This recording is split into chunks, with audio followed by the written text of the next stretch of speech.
Okay, thanks very much. So I guess we're going to continue the theme a little bit and scare you as much as we can.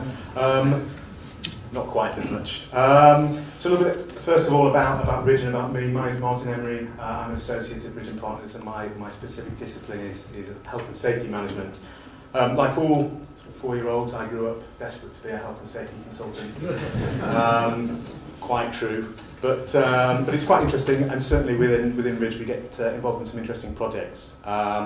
We've worked in all sorts of industries, and the services we provide are many and varied in terms of construction consultancy as well as property consultancy. So we've got everything from conservation architects to traffic management consultants to the poor old health and safety consultants, and we've got some more specialist services, so things like the fund monitoring for banks, sustainability consultants. There's some good low carbon, which many of you were there, low carbon presentations earlier, and we get involved in all that sort of thing.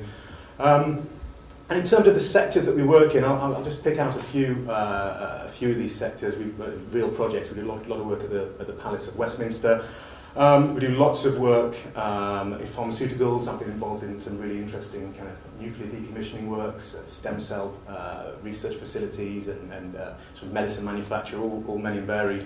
And motorsport, possibly the jewel in our crown. We do lots of work for different Formula One teams and other motorsport kind of bodies.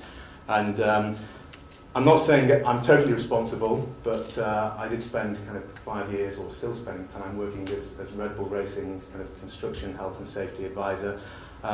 They did win a lot of trophies in that time. I don't believe in coincidence, but just saying.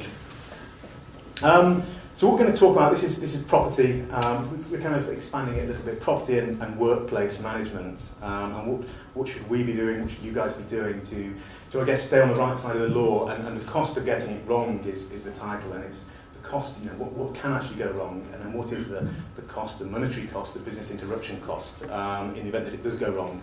So I sort of set out three key requirements there, and we're going to focus on health and safety management. That's really what I do, but environmental, we've heard lots of environmental talks today, NHR as well, some of your key kind of risk areas.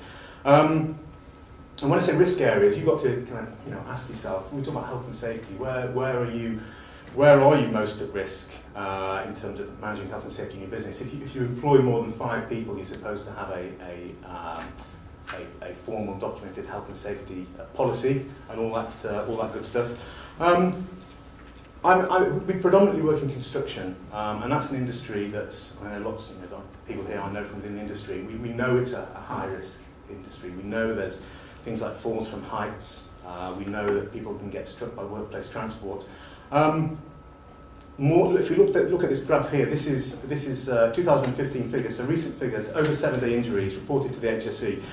Slips and trips and manual handling, right down at the bottom there, that accounts for way more than any kind of workplace injury. And so we're not just talking about construction and high risk industries. We're talking about people in offices, people in just going about their normal business potentially.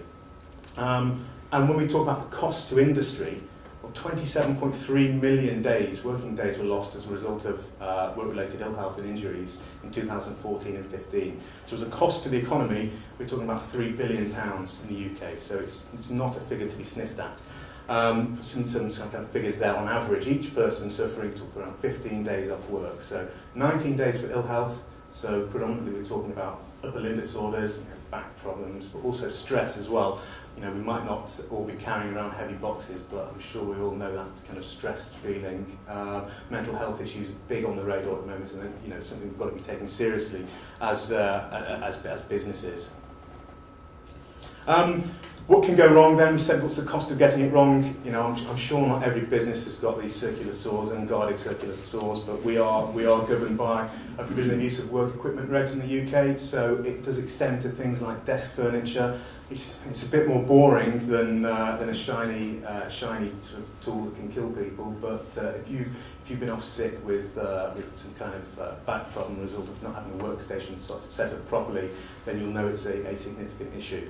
Manual handling, again, we don't always wear these trendy overalls at work, but we've all been carrying around, I'm looking at the lawyers now, heavy archive boxes full of client paperwork, and I'm picking on you, sorry, but we've all had to do that, and it's about, you know, if we're asking our employees to do that, have we made the right assessments? We're not asking for mountains and mountains of paperwork or war and peace, just making sure that we're addressing these risks in a proportionate manner.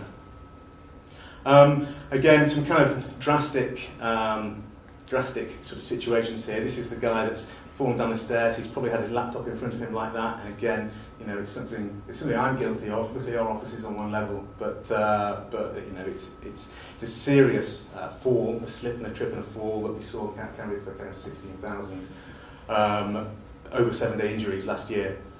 And then workplace transport issues. Again, it's about risk assessment. So we're not all going to have risks involving forklift trucks and heavy goods vehicles in our workplace, but the risks that we do have, we've got to make sure we're managing them and risk assessing appropriately. I'm going to move on and talk a bit about the kind of specific property stuff now, and I've just selected highlighted a few issues that we might come across in our role as being a responsible person for a business or for a property. Now, who's a responsible person? I suggest you look at your lease when it comes to property management. Who is responsible for insuring, for maintaining, for repairing that property? That's normally the responsible person. But also, it might be the owner, the landlord, that sort of thing. What are your responsibilities? Well, ultimately, Health and Safety at Work Act says we've got to provide a safe place of work. And we've got to make sure that our employees are kept safe, but also other people not affected by or other people affected by our work that aren't our employees. So it could be contractors that we're employing, and it could be visitors to our premises. So what should we do? Well, is there some sort of monitoring system in place for the kind of risks that exist within our properties? And have we identified what the risks are, and are we doing something about them? So I've just selected a few here. So just excuse me. The first picture there. I'm sure all the guys here who have their annual asbestos awareness training will know that's asbestos under the microscope. It's cricidolite. It's a particularly nasty form of asbestos. It's the blue asbestos.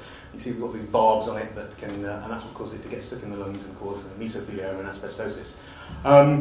If you are responsible for a building that was constructed prior to the year 2000, we have to assume that asbestos is present unless we can prove otherwise. And to do that, as a responsible person, you should be carrying out. The first thing you should be doing is identifying, is there any asbestos materials, and then you manage it, put a risk assessment in place, and decide what actually is the risk. The second is fire. Regulatory Reform Order 2005, fire safety order. We should all have a fire risk assessment if we're responsible for a building or a particular part of a building. We should be liaising with our neighbours, with other occupants of the same building. If you haven't got that in place and you're responsible for a building, then I suggest that that's something you look at fairly quickly. That interesting picture on the left is Legionella. If we've got hot water systems, cold water systems, the government says, or the HSC say, we should be doing a risk assessment that says, in 99,000 cases out of 100, I'm sure the risk from Legionella is very low. But what are you doing to prove it? Monthly temperature checks, things like that. Things that take a few seconds to do. Are we actually doing that? I'm not sure if this is the schools in Scotland on the right, but it certainly looks like it. Storm Gertrude, you might have seen in the news, caused a load of cladding to come off a number of new build schools. Lack of header ties in the building. It's just, you are a responsible person for the upkeep of your building, for making sure it's in a safe condition. Have you got systems in place to make sure that you do that? And then it brings us on nicely to this picture at the bottom. It's from the HSE's guidance document on the new CDM regulations. I won't turn this into a lecture on design risk management, but suffice to say, if you are a client, if you are arranging for work to be done on your particular building, then you have specific duties under the CDM regs. It is, like all health and safety law, it's criminal law, so you can go to prison if it goes wrong. A company director has just gone to prison for 6 years, a contractor, but 6 years is a long time spent away from your family for not getting the basics of health and safety right on a construction site. So if you're a client, you aren't exempt from those duties, and you do have some particularly onerous or more onerous duties under the 2015 regs than you did under the 2007 regulations. So we talked about the cost in terms of the physical things that can go wrong. ultimately, we all have a moral obligation to get it right, about, business health and safety. But that, I'm going to put that to one side and talk about tangible financial costs. Is everyone aware of the HSE fee for intervention?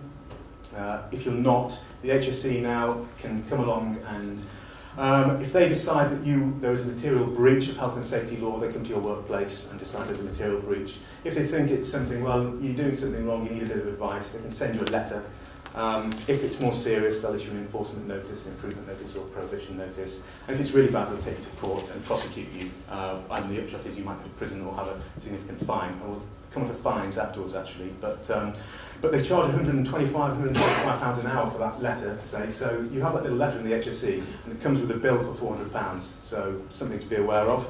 Fines, I'm going to come on to at the moment, in a moment. But if you've all got PI insurance, that cover any fine you get. Well, unfortunately, it doesn't. It will perhaps cover your defence costs only, but any fine is in addition.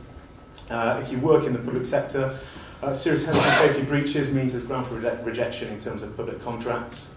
Reputational damage, you do not want to be known as the company in Oxford who has a habit of their employees losing arms and that sort of thing. And business disruption, the costs of going to court, any cost associated with health and safety, investigations, that sort of thing, are significant. So I'm going to finish with a little word on fines. The Sentencing Council introduced a new regime from February 2016, and they introduced this bracketed range of fines, and it's based on a business's turnover, culpability in terms of the offence, and the consequence of the offence. All highly sensible, you might think. It's difficult for judges to work outside of these brackets, and if you are a very large organisation, defined as an organisation with a turnover of more than £50 million, the courts are encouraged to apply a multiplier to these fines. Get them up on the screen, and I'm just going to pick on a minor injury with low culpability. The recommended fine is now anywhere between £10,000 and £140,000, which you have to pay for, which isn't coverable by any kind of PI insurance. So we're talking about something, a very minor injury. Let's say you have a slip in the workplace and it's caused by someone falling over a box that was in a gangway. Someone's off work for 7 days, let's say, so you have to report it to the HSE. The HSE might be saying, right, in Oxfordshire or in the southeast, we are going to investigate every slip that was over 7 days. HSE can investigate, you are at fault, therefore we take you to court and you are likely to get a fine £140,000. Let's say they apply a multiplier if you're a business with a turnover of over £50 million, and that starts to ramp up. So just something to be aware of when we are ignoring health and safety legislation. And I should have said at the start, you can ignore this if you want. You might not get found out, but if you do ignore it, then the consequences are severe. So get it right. Get yourself proper advice. You should have a competent person under the management regs. Make sure there is an auditable trail, so if things do go wrong, you can say, well, actually, we were doing things right, and this is a slip at local level. Is there some kind of monitoring in place? So do you know if things are going wrong? Do you have that robust management system, the health and safety policy, maybe a system accredited to 18001 or something like that? And are you actually checking yourselves? Are you doing any kind of inspection to make sure that things are going right or wrong, as the case may be? And that concludes our presentation. So thank you very much. And yes, thank you.